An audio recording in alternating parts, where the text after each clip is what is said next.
All right, Raider Nation, I'm going to sound off on something right now because this is really starting to get ridiculous. So I just watched the press conference today from Coach Pete Carroll that just came out a little while ago.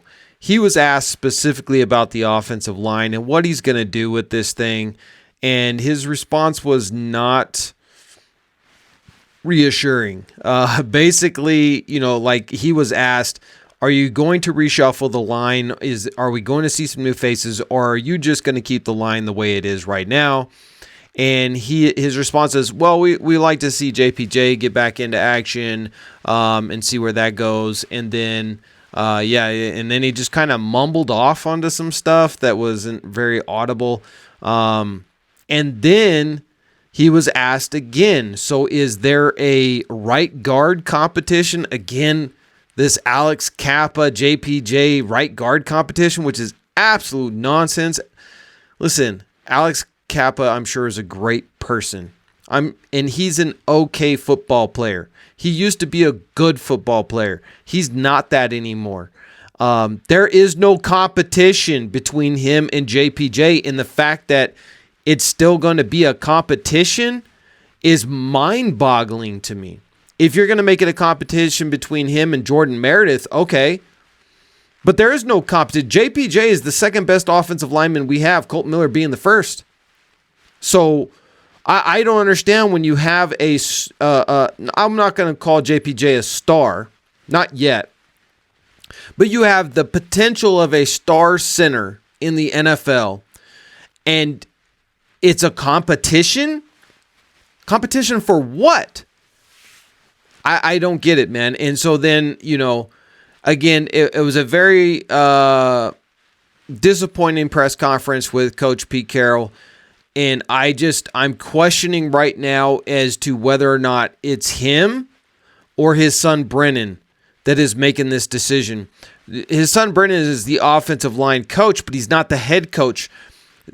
Ultimately, the player personnel's got to come down to the head coach. He's got to decide who gives us the best chance to win. And if it's Alex Kappa, we're going to lose a lot of games. We just are. End of story. And so I'm not going to go out on a limb and say that I'm losing faith in Coach Pete Carroll right now, but I'm disappointed in Coach Pete Carroll. You know who I'm not disappointed in, though? That's Box House. Box House is your number one spot to go and get a tiny home, especially with the way that houses cost these days. If you can go and pick up a little lot of land that has, power and water and stuff, why not go tiny? Remember back in the 1940s, 50s, and 60s, people lived in homes typically under 1,000 square feet, and that was enough to raise a full family. And everybody owned a house back then pretty much, and could afford a house back then, and it's because they didn't live in these 3,000, 4,000 square foot mini mansions. But that's all developers want to develop now. So go ahead and look into getting a tiny home. Something under 1,000 square feet it is going to be much more affordable, and Box House has the best in the business. So go ahead and check them out. Phone number's on the screen, and the link is in the description. Now listen, Max Crosby is upset, and rightly so. Here we go again, right? Max Crosby doing his thing. Laulu has been a bright spot on that defensive line, but I'm a little bit disappointed. I'm not seeing the explosive play from Malcolm Kuntz that we seen 2 years ago. And I know he was out for a year, but man, this is just got to be super disappointing for Max Crosby.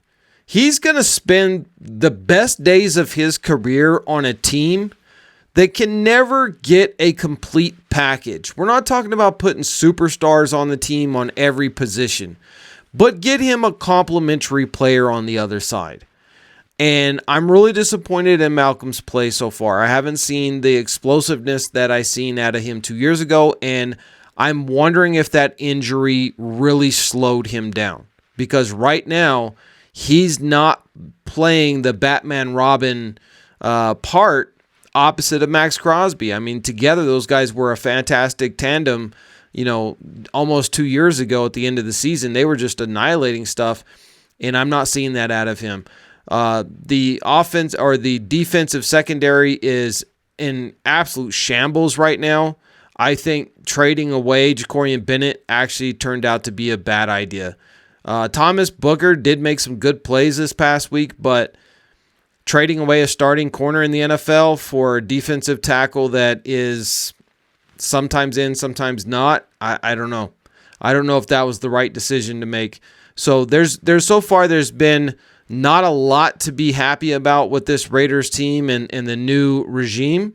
Let's see if they can get it fixed. We are going up against the Bears team, which is awful, and so we should get a victory, but we should have had a victory against the Redskins, against a backup quarterback who the Raiders know very well in Marcus Mariota.